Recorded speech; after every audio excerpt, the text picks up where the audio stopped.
जैसे मैं आपको परेशान करता हूँ, आपको अच्छा नहीं लगता है, आप मुझे परेशान करें, मुझे अच्छा नहीं लगेगा। तो इंसान ये समझे कि जो है ना सब्जेक्ट और ऑब्जेक्ट को समझें। जो परेशान करे वो सब्जेक्ट, जिसको परेशान करे वो ऑब्जेक्ट, ठीक है। तो कभी ये समझे कि अगर वो सब्जेक्ट और मैं ऑब्जेक्ट बन जाऊं, जैसे मैं सब्जेक्ट हूं, ऑब्जेक्ट को परेशान करता हूं तो ऑब्जेक्ट को अच्छा नहीं लगता है। इस तरह से अगर सब्जेक्ट वो बन जाए, ऑब्जेक्ट मैं बन जाऊं, वो फिर मुझे परेशान करे तो मुझे भी अच्छा नहीं लगेगा। क्योंकि नबी अकरम सल्लल्लाहु ताला अलैहि वसल्लम ने फरमाया, ला युमिनु अहदुकुम हत्ता युहिब्ब लिअखीहि मा युहिब्बु लिनफ्सिहि। तुम में से कोई शख्स उस वक्त तक कामिल मोमिन नहीं हो सकता जब तक कि जो चीज़ वो अपने लिए पसंद करता है वही चीज़ वो अपने भाई के लिए पसंद ना करे। ये बात है। क्योंकि इस्लाम की आमद से पहले लोग नफ़रतों में, बुग़्ज़ में, अदावतों में अपनी ज़िंदगियाँ गुज़र बसर कर रहे थे।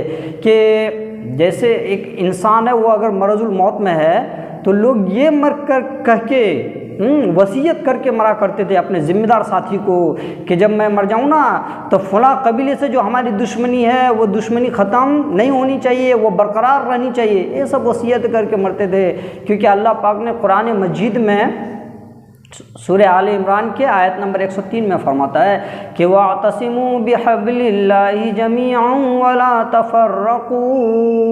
अल्लाह की रस्सी को मजबूती से पकड़ लो, आपस में इख्तिलाफ मत करो, फ़िरक़े बंदी इख्तियार मत करो।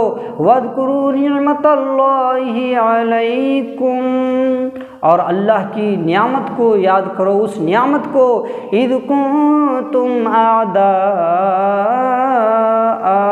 जब तुम आपस में दुश्मन थे, एक दूसरे को देखना पसंद नहीं करते थे, एक दूसरे के खून के प्यासे थे। फ़अल्लफ़ बैन क़ुलूबिकुम, तो अल्लाह ने तुम्हारे दिलों के अंदर उल्फत डाल दिए, मोहब्बत डाल दिए। भाईचारगी से फिर रहना चाहिए, है ना।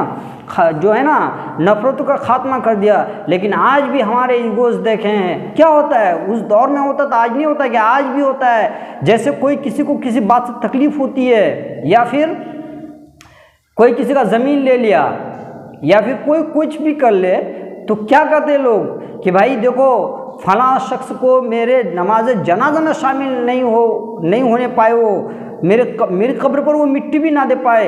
अरे भाई, कभी इंसान ये समझे कि जिस इंसान के बारे में आप ये सोचते हैं काश कहीं ऐसा हो कि वो आपसे ज़्यादा नेक हो और उसी के मिट्टी देने में आपकी मग़फ़िरत हो, तब क्या होगा फिर। तो इसको इंसान को समझना चाहिए, इस तरह की बातें नहीं करनी चाहिए। और क्या होता है कि इंसान को ना भाईचारगी की मिसाल भी पेश करना चाहिए। कोई भाई अगर तकलीफ़ में है तो एटवांस क्या हो, कोशिश करे कि उसकी तकलीफ़ को भी दूर करे, ताकि क्योंकि give respect you will be respected. जैसे आप करेंगे ना वैसे फिर आपके साथ किया जाएगा। आप किसी की मदद करेंगे, आपको अच्छा लगेगा। तो भाई आप अगर कभी खुदा ना खास्ता कोई मुसीबत में मुब्तला हो जाएं तो आपके भी जो भाई हैं वो भी आपके सपोर्ट करेंगे। क्या होता है कि ऊंच नीच कोई ये होता है भाई, इंसान आजकल होता क्या है, जैसे बड़ों की इज्जत छोटों पे शफकत। बहुत सारे ऐसे भी दिखाया जाता है कि बड़ों की इज्जत तो करते हैं लेकिन वो छोटों पे शफकत फिर नहीं करते हैं। कुछ लोग, चंद लोग ऐसे हैं। क्या चाहिए भाई, अगर आपको वो कहे अस्सलामु अलैकुम, क्योंकि वो तो दुआ है ना, लेकिन आजकल रिस्पेक्ट के तौर पर किया जाता है कि वो फलां साहब हमको सलाम नहीं करता है, ये नहीं करता है, वो नहीं करता है, फिर उनकी ये होती है।